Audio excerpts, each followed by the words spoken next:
안녕하세요. 따뜻한 이야기, 그리고 때로는 마음을 울리는 이야기.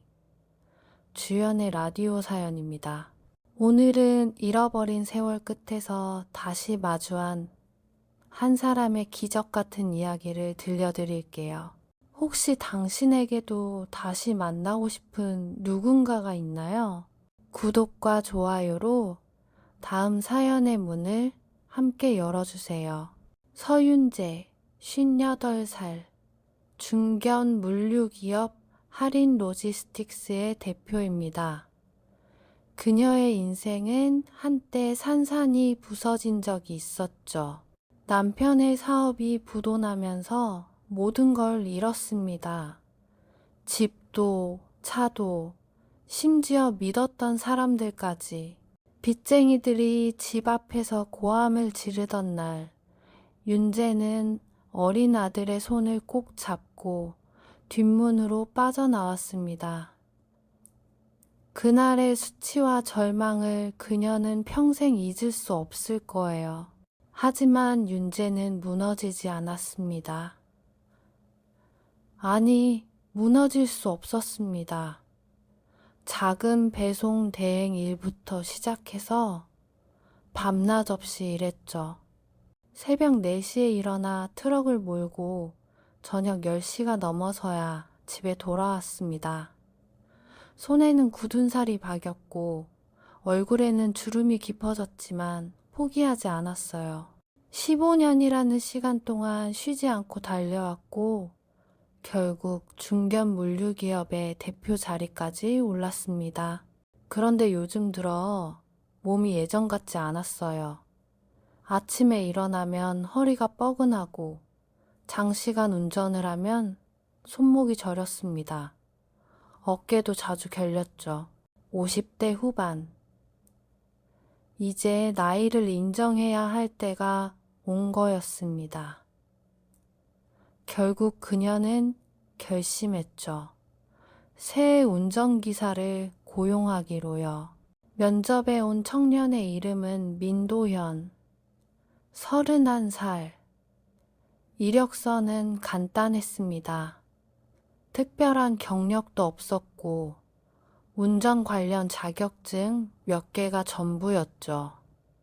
경력사항란은 비어 있었고 학력도 고졸이 전부였습니다. 솔직히 윤재는 그리 기대하지 않았어요. 그저 성실하게 일만 해주면 되겠다고 생각했죠. 하지만 면접장에서 도연을 본 순간 이상한 느낌이 들었습니다. 말수는 적었지만 시선이 맑았고 어딘가 모르게 믿음직스러운 느낌이 있었어요.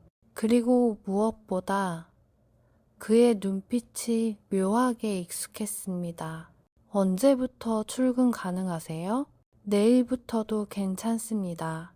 도연의 대답은 짧고 담백했습니다. 윤재는 고개를 끄덕였죠. 그때였습니다. 도연과 눈이 마주쳤을 때 그녀의 심장이 이유 없이 덜컥 내려앉았어요. 마치 오래전 잃어버린 무언가를 마주한 것 같은 기분이었습니다. 그럼 내일부터 부탁드립니다.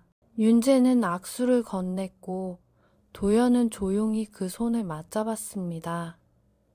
그의 손은 따뜻했어요. 알 수 없는 안도감이 윤재의 가슴을 스쳤습니다. 이상했죠. 처음 보는 사람인데 왜 이렇게 마음이 편한 걸까요? 도연이 출근한 지 사흘째 되던 날이었습니다. 윤재는 우연히 주차장에서 이상한 광경을 목격했어요. 도연이 차 앞유리에 손을 얹고 잠시 눈을 감고 있는 거예요. 마치 기도하듯이요.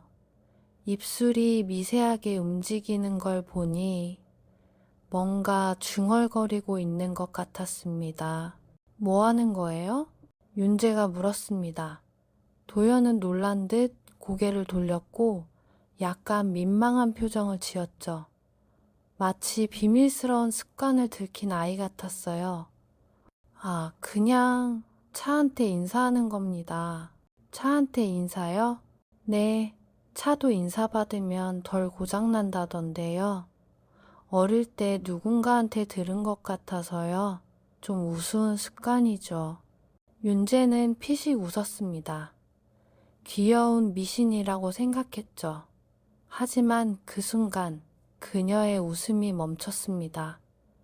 심장이 쿵 하고 내려앉는 느낌. 온몸에 소름이 돋았어요. 그 말을 어디서 들어본 것 같았습니다. 아니, 들어본 게 아니었습니다. 그건 15년 전 그녀의 아들 태윤이가 늘 하던 말이었어요. 7살이었던 태윤이는 아빠 차에 타기 전마다 꼭 손을 얹고 안녕 차야 라고 인사했죠. 그리고 이렇게 말했어요. 차도 인사받으면 기분 좋아한대요, 엄마. 그러면 덜 고장난대요. 남편은 그 모습을 보며 웃었고 윤재도 귀엽다고 생각했습니다. 하지만 그게 마지막이었어요. 그 말을 마지막으로 들은 게 언제였을까요? 15년 전 교통사고로 남편과 아들을 한날에 잃은 그날이었습니다. 빗길에 미끄러진 차가 가드레일을 들이받았고 두 사람은 그 자리에서 숨졌죠. 그 이후로 윤재는 그 말을 단 한 번도 들어본 적이 없었어요. 대표님, 괜찮으세요? 도연의 목소리가 들렸습니다. 윤재는 화들짝 정신을 차렸죠. 그녀는 아무렇지 않은 척 고개를 끄덕였습니다. 네, 괜찮아요. 좋은 습관이네요. 차도 소중히 다뤄야죠. 하지만 그날 밤 윤재는 잠들 수 없었습니다. 도연의 그 습관이, 그 말투가 계속 머릿속을 맴돌았어요. 단순한 우연이라고 생각하려 했지만 마음 한구석이 불편했습니다. 그리고 묘한 그리움이 밀려왔죠. 15년 동안 봉인해뒀던 기억들이 하나둘씩 떠올랐습니다. 며칠 후였습니다. 도연이 차 안에 지갑을 두고 내렸어요. 윤재는 그걸 발견하고 사무실로 가져왔죠. 책상 위에 올려두려던 순간 지갑이 바닥에 떨어졌습니다. 오래되고 낡은 가죽 지갑이었어요. 그리고 그 안에서 낡은 사진 한 장이 튀어나왔습니다. 윤재는 무심코 사진을 집어들었습니다. 그리고 그 순간 숨이 멎었어요. 심장이 멈춘 것 같았습니다. 사진 속에는 젊은 여성이 아기를 안고 있었습니다. 여성의 얼굴은 세월 탓인지 흐릿했지만 아기의 손에 들린 작은 곰돌이 인형이 선명하게 보였어요. 그 인형. 윤재는 알고 있었습니다. 너무나도 잘 알고 있었죠. 그건 그녀가 직접 만든 거였으니까요. 태윤이가 태어났을 때 윤재는 밤을 새워 작은 곰돌이 인형을 만들었습니다. 손재주가 없어서 모양이 삐뚤빼뚤했죠. 왼쪽 귀가 살짝 삐뚤어진 세상에 단 하나뿐인 인형이었어요. 그 인형은 태윤이가 어디를 가든 손에 쥐고 다니던 거였습니다. 밥 먹을 때도, 잠잘 때도, 심지어 목욕할 때도 놓지 않았어요. 설마, 그럴 리가 없어. 윤재는 중얼거렸습니다. 하지만 손이 떨렸어요. 심장이 미친 듯이 뛰었죠. 사진을 다시 지갑에 넣으려 했지만 손이 말을 듣지 않았습니다. 그 순간 머릿속이 복잡해졌어요. 이건 뭘 의미하는 걸까요? 단순한 우연일까요? 아니면 그때 노크 소리가 들렸어요. 도연이었습니다. 대표님, 지갑 혹시? 아, 네, 여기 있어요. 윤재는 억지로 미소를 지으며 지갑을 건넸습니다. 도연은 고맙다는 인사를 하고 나갔죠. 하지만 윤재는 그 자리에 서서 한참을 움직이지 못했습니다. 다리에 힘이 풀려 의자에 주저앉았어요. 그날 밤 윤재는 오래된 상자를 꺼냈습니다. 태윤이의 물건들이 담긴 상자였죠. 15년 동안 한 번도 열지 못했던 상자였어요. 그 안에는 작은 옷가지들과 사진들이 있었습니다.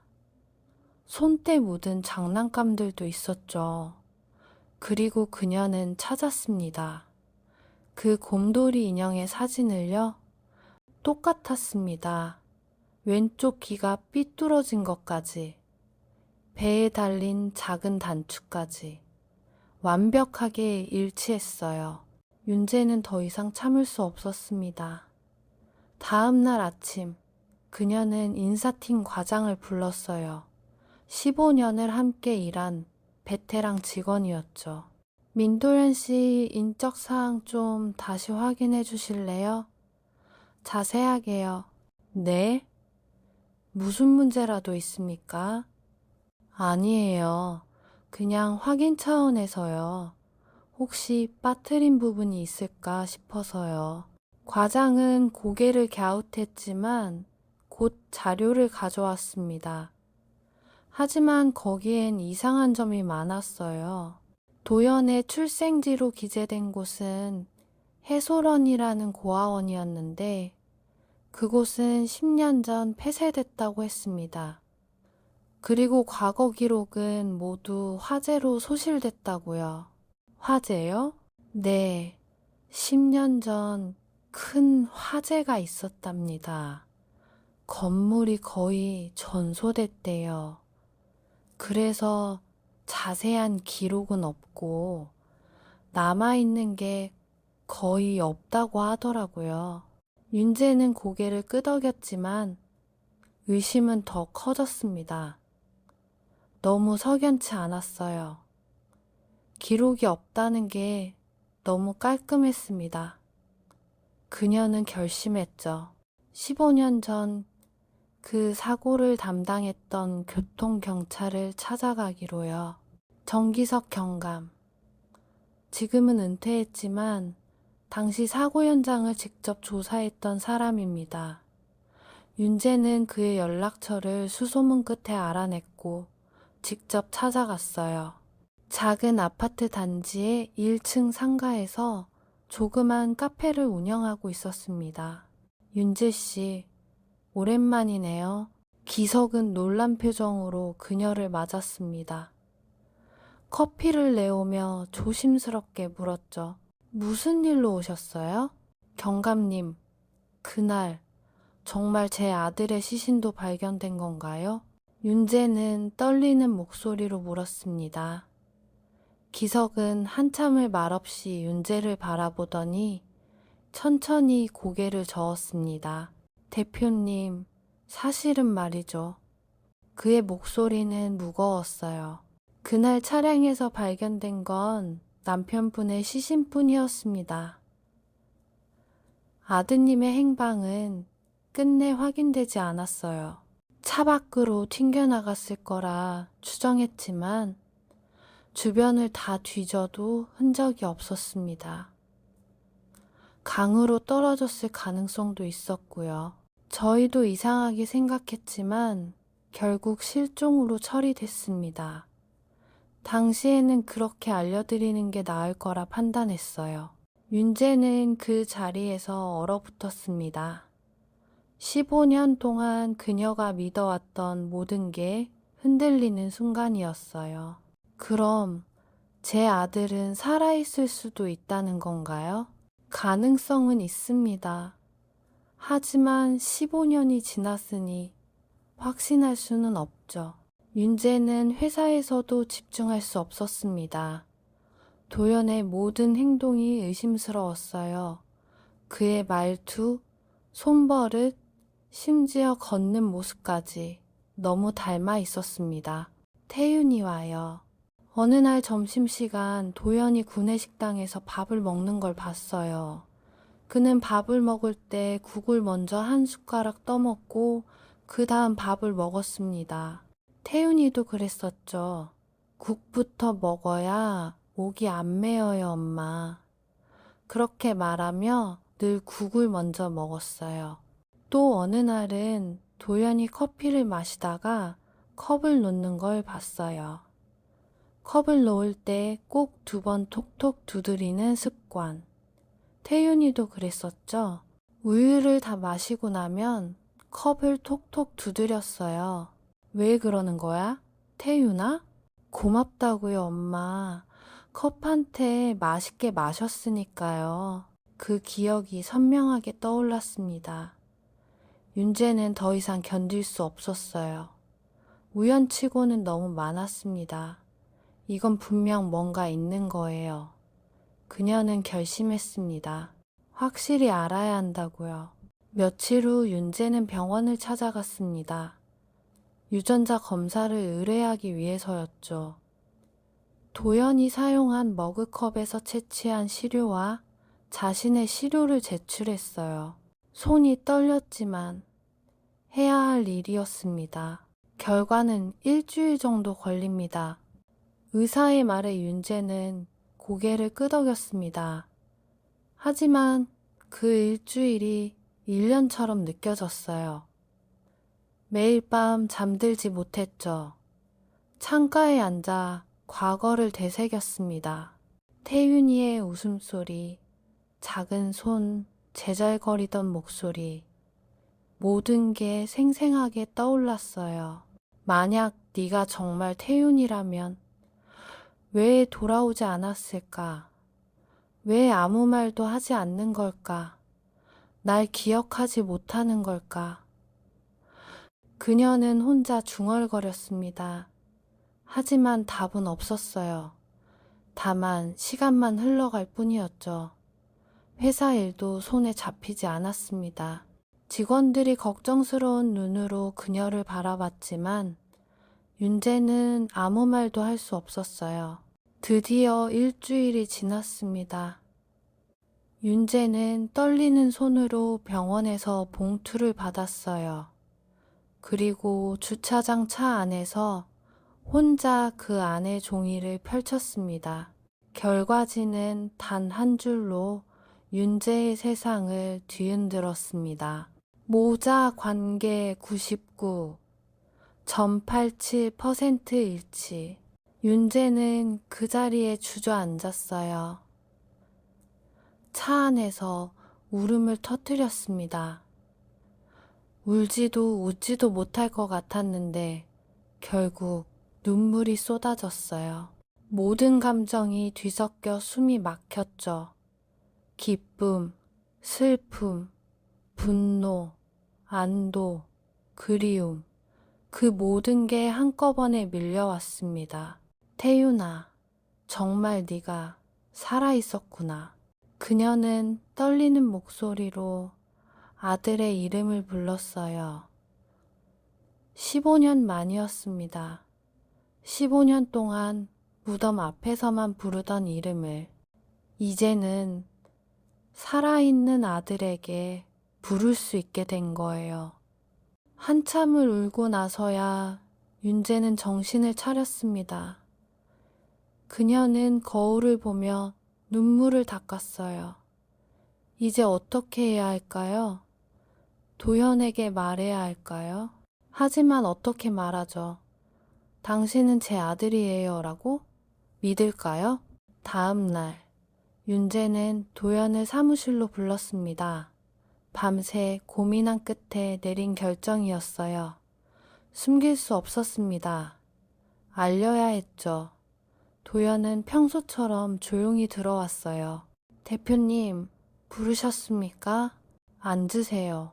윤재의 목소리는 떨렸습니다. 그녀는 책상 위에 결과지를 올려놓았죠. 손이 떨려서 제대로 놓지도 못했어요. 이걸 보세요. 도연은 종이를 집어들었습니다. 그리고 천천히 읽기 시작했어요. 처음에는 무표정하던 그의 얼굴이 점점 굳어졌습니다. 눈이 커지고 입술이 떨렸어요. 이게 무슨 뜻입니까? 도연 씨. 아니, 윤재는 떨리는 목소리로 말했습니다. 태윤아, 당신은 제 아들이에요. 15년 전 사고에서 죽은 줄 알았던 제 아들이에요. 도연은 말없이 종이를 내려다봤습니다. 한참을 그렇게 있더니 천천히 고개를 들었어요. 그의 눈에는 눈물이 맺혀 있었습니다. 대표님, 저는 기억이 없습니다. 그의 목소리는 떨렸어요. 이름도 가족도요. 저는 해솔원에서 자랐어요. 제가 몇 살 때부터 거기 있었는지도 몰라요. 누가 저를 데려다 줬는지도 몰라요. 10년 전 화재 때 모든 기록이 사라졌거든요. 그래서 저는 제가 누군지 모르고 살았어요. 그냥 민도연이라는 이름으로만요. 도연은 손으로 얼굴을 가렸습니다. 하지만 이상했어요. 대표님 목소리를 들으면 이유 없이 편했어요. 처음 만났을 때부터 낯설지 않았어요. 왜 그런지 몰랐는데 이제야 이유를 알 것 같습니다. 그날 밤 도연은 잠들지 못했습니다. 머릿속이 복잡했어요.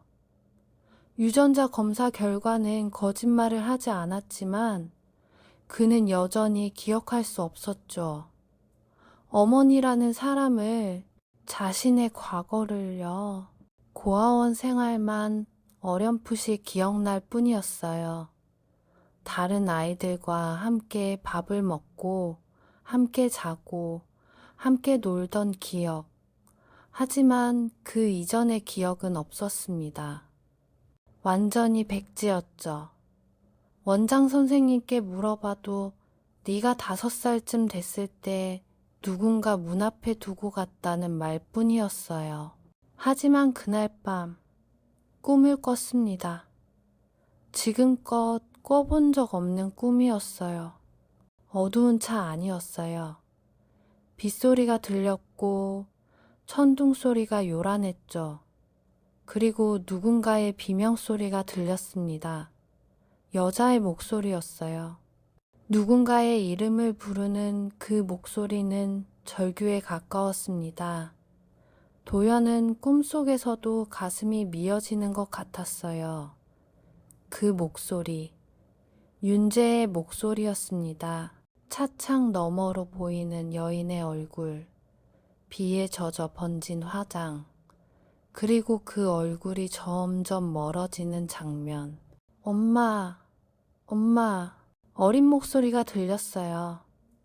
그건 자기 자신의 목소리였습니다. 작은 손이 차창을 두드렸어요. 곰돌이 인형을 꼭 쥐고 있었죠? 그리고 물이 밀려 들어왔습니다. 차가 강으로 빠져들고 있었어요. 엄마, 도연은 꿈에서 깨어났습니다. 온몸이 땀으로 젖어 있었어요. 심장이 미친 듯이 뛰었죠. 그는 떨리는 손으로 휴대폰을 집어 들었습니다. 그리고 윤재에게 문자를 보냈어요. 대표님, 지금 만날 수 있을까요? 새벽 4시였지만 윤재는 곧바로 답장을 보냈습니다. 그녀도 잠들지 못하고 있었던 거예요. 어디든 갈게요. 주소 보내세요. 1시간 후 도연은 윤재의 집 앞에 서 있었습니다. 작은 단독주택이었어요. 문이 열렸고 윤재가 나왔습니다. 그녀는 잠옷 차림이었지만 개의치 않았죠. 머리도 헝클어져 있었고 눈가는 붉었어요. 무슨 일이에요? 괜찮아요? 윤재가 걱정스럽게 물었습니다. 도연은 대답 대신 무릎을 꿇었습니다. 그리고 고개를 숙였어요. 엄마, 그 한마디에 윤재는 숨이 멎었습니다. 엄마, 이제 기억났어요. 도연의 목소리는 떨렸습니다. 다 기억나진 않지만 그날 밤이 떠올랐어요. 꿈에서 봤어요. 비 오던 날 차 안에서 엄마가 제 이름을 부르던 목소리요. 차창 너머로 엄마 얼굴이 보였어요. 저는 차와 함께 물속으로 빠져들었어요. 그 뒤로는 기억이 없지만 그 목소리만은 선명해요. 너무 늦게 와서 미안해요. 정말 미안해요. 윤재는 그 자리에 주저앉았습니다. 그리고 도연을 끌어안았어요. 15년 만에 포옹이었습니다. 어린아이를 안 듯 꼭 끌어안았죠. 도연도 윤재를 안았습니다. 두 사람은 그렇게 새벽 공기 속에서 서로를 안고 울었어요. 윤재는 아들을 품에 안고 한참을 울었습니다. 15년 동안 참아왔던 눈물이 쏟아졌어요. 도연도 울었죠. 처음으로 엄마라는 존재를 느꼈습니다. 기억은 완전하지 않았지만 가슴속 깊은 곳에서 무언가가 채워지는 느낌이었어요. 한참 후 윤재가 도연의 머리를 쓰다듬으며 말했어요. 태윤아, 아니 도연아. 그녀의 목소리는 따뜻했습니다. 이제 그 이름으로 살아도 좋아. 민도연이라는 이름으로 살아온 31년의 시간도 소중하니까. 그 시간이 없었다면 지금 네가 없었을 거야. 엄마는 그냥 네가 살아있다는 것만으로도 충분해. 네가 건강하게 살아서 내 앞에 돌아왔다는 것만으로도 기적이야. 도연은 고개를 들어 윤재를 바라봤습니다. 눈물로 범벅이 된 얼굴이었어요. 하지만 저는 엄마를 기억하지 못해요. 아직도 대부분이 희미해요. 저는 아들 자격이 있을까요? 괜찮아. 윤재는 미소 지었어요. 눈물을 흘리면서도 환하게 웃었죠. 지금부터 새로 만들어가면 돼. 우리 함께. 과거는 중요하지 않아.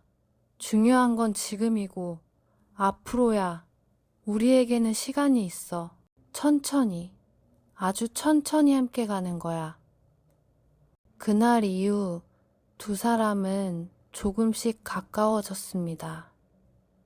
윤재는 도연에게 과거 이야기를 들려줬어요. 태윤이가 어렸을 때 좋아하던 음식, 즐겨 부르던 노래, 가지고 놀던 장난감들. 도연은 그 이야기들을 하나씩 받아들였죠. 완전히 기억나지는 않았지만 듣고 있으면 이상하게 마음이 따뜻해졌어요. 마치 잃어버렸던 퍼즐 조각을 하나씩 찾아가는 기분이었습니다. 주말에는 함께 시간을 보냈어요. 식사를 하고 산책을 하고 때로는 그냥 말없이 나란히 앉아있기도 했죠.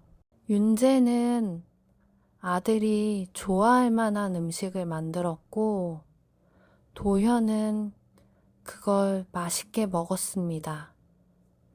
그렇게 일상이 쌓여갔어요. 어느 날 윤재는 회사 주차장에서 모든 차량에 작은 스티커를 붙이기 시작했습니다.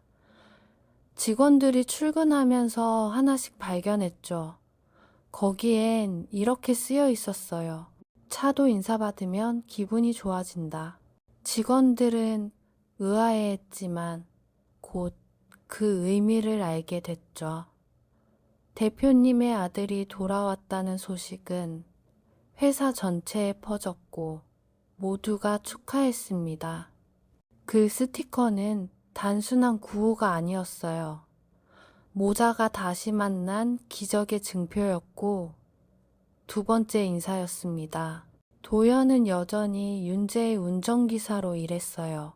하지만 이제는 달랐습니다. 차 안에서 나누는 대화가 많아졌고 웃음소리가 들렸죠. 윤재는 조수석에 앉아 창밖을 보며 생각했습니다. 이렇게 평범한 일상이 이렇게 소중한 거였구나. 겨울이 지나고 봄이 왔습니다. 벚꽃이 피기 시작했어요. 윤재와 도연은 함께 회사 옥상에 서서 도시를 내려다봤습니다. 봄바람이 불어왔고 벚꽃 잎이 흩날렸죠. 엄마, 봄이 왔네요. 도연이 말했습니다. 이제는 자연스럽게 엄마라고 부를 수 있었어요. 그러게, 긴 겨울이었지. 윤재는 아들의 어깨에 손을 얹으며 말했습니다. 하지만 겨울이 있었기에 봄이 더 소중한 거야. 이제 우리도 다시 시작하자. 천천히 함께. 도연은 고개를 끄덕였습니다. 그리고 두 사람은 나란히 서서 봄바람을 맞았어요. 윤재는 눈을 감고 깊이 숨을 들이마셨습니다. 공기에서 꽃향기가 났어요. 살아있다는 게 느껴졌습니다. 태윤아, 윤재가 조용히 불렀습니다. 네, 엄마, 고마워. 살아서 돌아와줘서. 그리고 엄마를 찾아줘서. 저야말로 고마워요, 엄마. 저를 기다려줘서, 그리고 받아줘서. 두 사람은 서로를 바라보며 미소 지었습니다. 말이 필요 없었어요. 오랜 겨울이 끝나고 드디어 봄이 온 거였습니다. 잃어버렸던 시간은 돌아오지 않지만 앞으로 함께할 시간이 있었어요. 그걸로 충분했습니다. 주차장에서는 직원들이 출근하며 차에 손을 얹고 인사를 했습니다. 안녕, 오늘도 잘 부탁해. 그 모습을 보며 윤재는 웃었어요. 작은 습관 하나가 이렇게 큰 의미를 가질 수 있다는 걸 이제야 알았습니다. 겨울의 마지막 인사는 이렇게 끝났습니다. 그리고 봄의 첫 인사가 시작됐죠. 앞으로 모자에게는 함께 만들어갈 수많은 봄날들이 기다리고 있었습니다. 기억은 사라져도 마음은 남는 걸까요? 그가 정말 그녀의 아들이었다면 당신은 믿을 수 있겠나요? 오늘의 사연이 마음에 남았다면 주연의 라디오 사연 구독과 좋아요 그리고 알림 설정도 잊지 마세요. 다음 이야기에서는 또 다른 인연이 당신을 기다립니다.